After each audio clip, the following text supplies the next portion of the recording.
Film ini mengisahkan tentang seorang mahasiswa bernama Tommy dengan sahabat masa kecilnya, Danny. Tom menyukai seorang wanita bernama Lucy Walker. Di sana juga ada preman kampus bernama Eugene. Tom adalah seorang anak di luar nikah. Dia tinggal bernama Nenek Wendy setelah kematian ibunya. Malam itu, Tom keluar karena bosan dengan tingkah Nenek Wendy. Di jalan, Tom menemukan pintu rumah Lucy terbuka sedikit. Karena penasaran, Tom masuk, dan dari dalam terdengar suara jeritan samar-samar. Ternyata 4 orang penjahat sedang memperkosa Lucy, dan salah satunya merekam adegan tersebut. Tom lari dan 4 orang penjahat mengejarnya. Sambil berlari, Tom berniat menghubungi seseorang untuk meminta bantuan, dan penjahat yang memegang pistol menembak Tom. 10 hari kemudian, Tom terbangun di rumah sakit. Dokter mengatakan kalau kepala sebelah kanannya telah dioperasi. Namun ada bagian komponen ponsel yang tertinggal dalam otaknya. Tak bisa dikeluarkan karena telah masuk ke jaringan otak. Jadi ceritanya begini. Tom tertembak saat dia meletakkan ponsel di telinga kanannya karena berusaha menelpon seseorang, dan peluru itu tepat mengenai ponsel tersebut. Sehingga beberapa komponen ponsel ikut masuk ke dalam kepala Tom bersama dengan peluru. Setelah menjalani pemeriksaan, Tom diizinkan pulang. Tom sangat merasa bersalah karena tidak bisa menolong Lucy saat itu. Dan setelah dia pulang ke rumah, keanehan mulai terjadi pada diri Tom. Tom bisa mendengar percakapan orang lain di telepon, meski dia tidak menggunakan alat apapun. Hello to Lucy from Russia. Hari itu, Tom mengunjungi Lucy dan minta maaf karena malam itu Tom tidak bisa menolong Lucy. Lucy tidak mempermasalahkannya, toh semua sudah terjadi. Sudah beruntung tidak ada yang mati. Namun Tom punya pemikiran berbeda. Dia berniat mengungkap pelaku yang memperkosa Lucy. Kali ini saat Tom pulang ke rumahnya, suara-suara dari percakapan telepon mulai terdengar di kepalanya, hingga membuat Tom pusing. Tom mulai melihat angka dan gambar seperti sistem mulai muncul melayang di depannya dari benda-benda yang menggunakan listrik. Karena penasaran, Tom lalu membuka dinding jendela kamarnya, dan malam itu dunia terlihat berbeda di mata Tom. Dia melihat dunia seperti sebuah sistem komputer yang di setiap sudut kota bisa dia akses kapanpun dia inginkan. Karena tidak tahan dan merasa mual, Tom akhirnya pingsan. Esok harinya, Tom kembali masuk ke kampus setelah libur pasca operasi. Tom kembali bertemu Danny dan mengatakan kalau dia curiga Eugene terlibat dalam aksi pemerkosaan Lucy. Danny menyanggahnya, kalaupun Eugene nakal, dia masih punya batasan. Di perjalanan, Tom melihat semua transaksi internet di sekelilingnya. Kali ini lebih jelas dari sebelumnya. Sesampainya di kampus, Tom tanpa sengaja melihat pesan video milik Eugene. Dan itu adalah video pemerkosaan Lucy. Mengetahui kenyataan itu, Tom yang emosi dengan tanpa sengaja meledakkan ponsel milik Eugene. Malam harinya, Tom pergi ke pesta yang diadakan anak kampus. Di sana, dia memperhatikan Eugene dan mengidentifikasi 3 orang lainnya.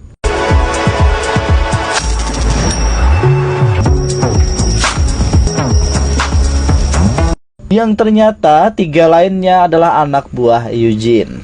Kemudian Tom berjalan mendekati Eugene, namun Danny mencegah Tom dan menyeretnya keluar. Sekali lagi, Tom mengatakan pada Danny kalau Eugene adalah pelaku pemerkosaan Lucy. Namun Danny sekali lagi menyangkalnya.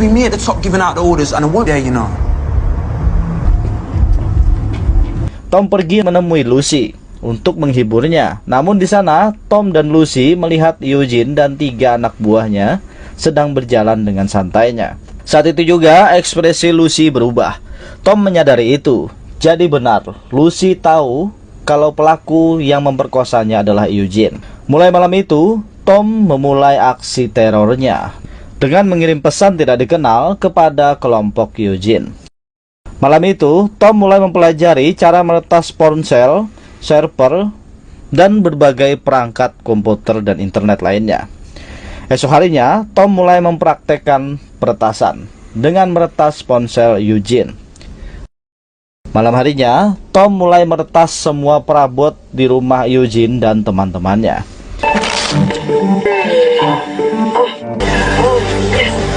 Anjay, si cungkring lagi coli coy.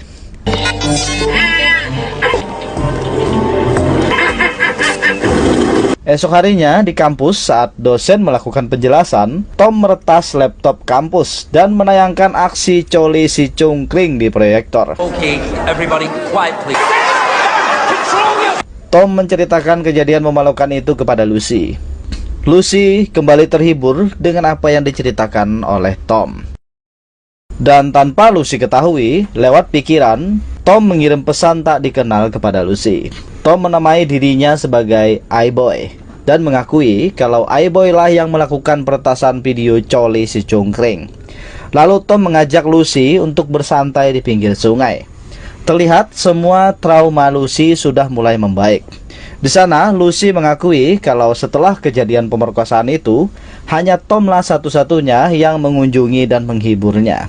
Tom lalu mengatakan, "Aku hanya ingin kau merasa aman di dekatku. Jika kita berada di situasi yang sama lagi, aku ingin kau tahu, aku tak akan lari. Aku akan tetap tinggal meski aku harus mati sekalipun." Wow, luar biasa. Itu adalah janji seorang Tom pada Lucy. Kata-kata itu mewakili kalau perasaan Tom kepada Lucy bukan main-main. Malam harinya saat Tom dan Lucy pulang, Eugene menghadang mereka di jalan. Eugene mengira kalau Tom dan Lucy yang selama ini meneror mereka. Malam itu, Tom membuktikan kata-katanya. Dia tidak lari dan dengan berani menghadapi Eugene. Saat Eugene ingin menghajar Tom, Tom mengirim pesan tak dikenal pada Eugene dan anak buahnya. Lanjut, malam itu Eugene dan 3 temannya naik ke dalam mobil. Tiba-tiba, mobil terkunci sendiri dan mesin mobil juga menyala sendiri. Akhirnya karena terlalu panas, mesin mulai mengeluarkan asap. Dan lewat radio, Tom menanyakan, "Mengapa kalian menyerang keluarga Walker dan memperkosa Lucy?" Pada akhirnya, karena takut, si cungkring mengatakan kalau mereka disuruh oleh Katz. Di tempat Katz ada Kyun dan Nan. Namun tanpa diduga, Danny, sahabat Tom, juga ada di sana. Tiba-tiba di televisi muncul mobil Katz yang dikencingi oleh seseorang. 3 orang yang dipimpin oleh Katz keluar memeriksa mobil tersebut. Dan Tom mengambil kesempatan itu untuk masuk ke dalam markas si Katz dan mengacak-acak tempat tersebut.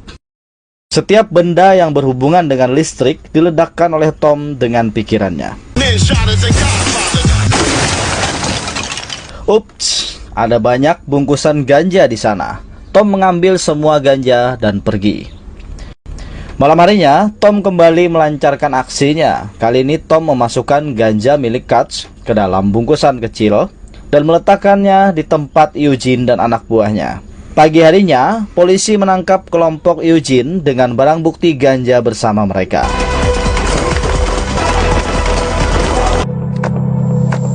Sedangkan Katz, semua saldonya jadi 0. Malam berikutnya, Katz mendapatkan peringatan dari sang bos besar bernama Elman. Di atas gedung terlihat Tom sedang melacak keberadaan Elman, namun hasilnya nihil. Keberadaan Elman tidak terlacak oleh sistem, seperti ada sesuatu yang melindunginya. Malam itu juga dengan perintah dari Katz, semua orang mencoba mencari tahu keberadaan iBoy dengan menyita semua laptop dan barang elektronik yang bisa digunakan untuk meretas. Namun mereka tidak tahu, Tom tidak membutuhkan alat elektronik untuk meretas. Tom meretas dengan otaknya sendiri. Esok harinya, Tom kembali menangkap transaksi narkoba milik Katz dan Ilman. Malam harinya, Tom berniat menggagalkan transaksi besar tersebut. Nenek Wendy yang khawatir dengan perubahan sikap Tom keluar menemui Danny. Dia berpesan agar Danny mengawasi dan menolong Tom. Danny mengiyakannya. Sedangkan Tom terus mengikuti mobil Katz. Namun di tengah jalan, Tom kehilangan jejak Katz karena Katz membuang ponselnya ke tempat sampah. Saat Tom ingin pergi, dia mendengar suara pesawat. Barulah Tom terpikirkan untuk meretas satelit.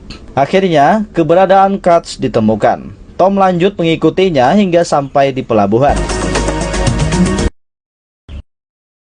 Saat sedang mengawasi, Tom sambil mempelajari ilmu bela diri lewat internet.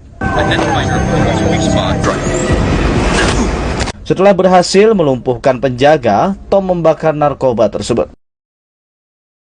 Saat Tom ingin pergi, Kurtz dan anak buahnya muncul. Dia memukuli Tom. Tapi Tom berhasil menggunakan frekuensi tinggi untuk mengganggu pendengaran semua orang, sehingga Tom berhasil lolos.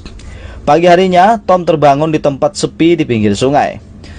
Sedangkan di kampus, Lucy terus menunggu Tom, karena mereka sudah berjanji akan mengikuti ujian bersama.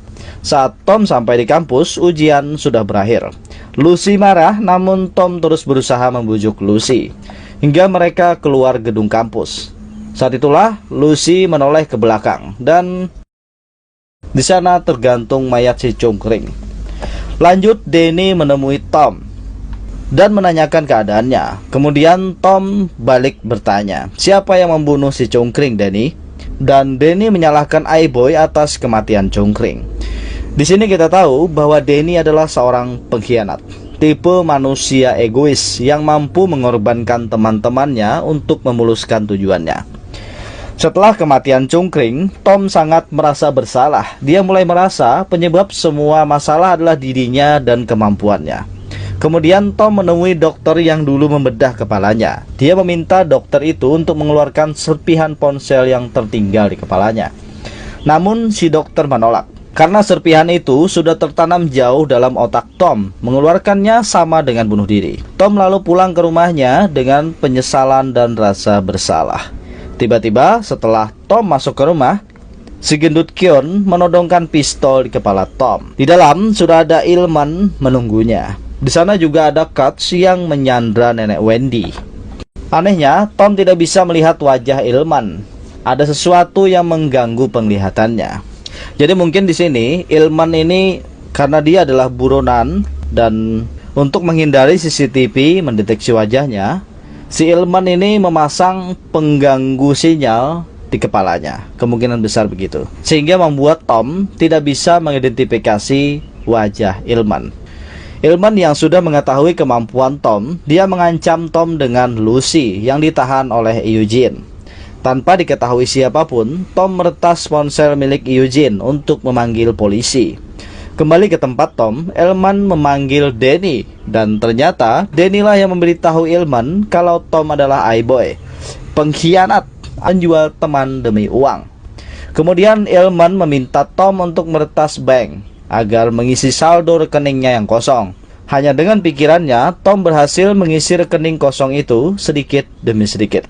Sebenarnya Tom bisa langsung mengisi dengan jutaan dolar, dan akan banyak orang yang mempertanyakan uang tersebut. Di tempat Lucy ditahan, polisi mendatangi tempat itu karena ponsel milik Eugene terus-menerus menghubungi pihak polisi. Namun Eugene dan dua temannya berhasil lolos. Akan tetapi, Lucy yang melihat pistol di lantai, mengambil pistol itu dan menodongkannya ke arah Eugene dan dua temannya. Saat Lucy ingin pergi meninggalkan tempat itu, di luar dia bertemu Ilman yang sedang membawa Tom. Pada akhirnya, Lucy kembali menjadi sandera dan Ilman kembali meminta Tom mengisi rekeningnya dengan uang. Namun karena ponsel itu berada di tangan Ilman, sistemnya terganggu karena pengganggu frekuensi yang tertanam di kepala Ilman. Namun Tom terus berusaha sekuat tenaga untuk meretas ponsel tersebut. Akan tetapi bukan uang yang dia tambahkan ke dalam akun Ilman. Tom ingin meledakkan ponsel tersebut. Setelah semua anak buahnya dikalahkan, Ilman keluar. Tom juga ikut mengejar keluar. Ilman menyerang Tom dari belakang. Saat Ilman ingin membunuh Tom, Lucy menembak ke atas. Setelah menembak ke atas, Lucy dengan berani menembak Ilman yang mengenai tangan Ilman. Tapi karena Lucy gugup, dia tidak bisa mengendalikan diri setelah menembak Ilman, sehingga Ilman berhasil menangkap dan memukulnya. Dalam keadaan marah, dengan tenaga yang tersisa, Tom kembali berdiri dan dengan tekad untuk menyelamatkan Lucy, Tom berhasil mengeluarkan kemampuan kejut listrik bertenaga tinggi dan berhasil membunuh Ilman dengan sekali serang. Setelah malam itu, Tom kembali koma dan tersadar kembali setelah beberapa hari. Setelah agak baikan, Tom kembali masuk ke kampus. Di perjalanan, dia bertemu dengan Danny. Danny ingin meminta maaf dengan menyerahkan uang yang dia kumpulkan saat bekerja pada Ilman. Tapi Tom menolaknya. Sekali lagi, Danny menganggap uang bisa menyelesaikan segalanya. Karena menerima penolakan dari Tom, Danny mulai jengkel. Dan dengan songongnya, Danny berkata, "Apakah kau merasa kau melakukan kebaikan dengan membunuh Ilman dan merasa telah menjadi pahlawan? Mungkin nanti kau akan menyesali perbuatanmu tersebut." Tom hanya menjawab, "Kau tahu Danny, kupikir aku sudah mengincar semua orang dalam video pemerkosaan Lucy tersebut. Namun ternyata aku salah. Aku terus berpikir tentang siapa yang merekam videonya." Dari kata-kata Tom ini, kita bisa mengartikan kalau dia sudah mengetahui kalau Danny adalah si perekam video. Di atas sebuah gedung, Tom dan Lucy bertemu untuk kencan pertama mereka. Dan Give you. I don't know if it ever really goes away. And then other people cook for them. In case you need me.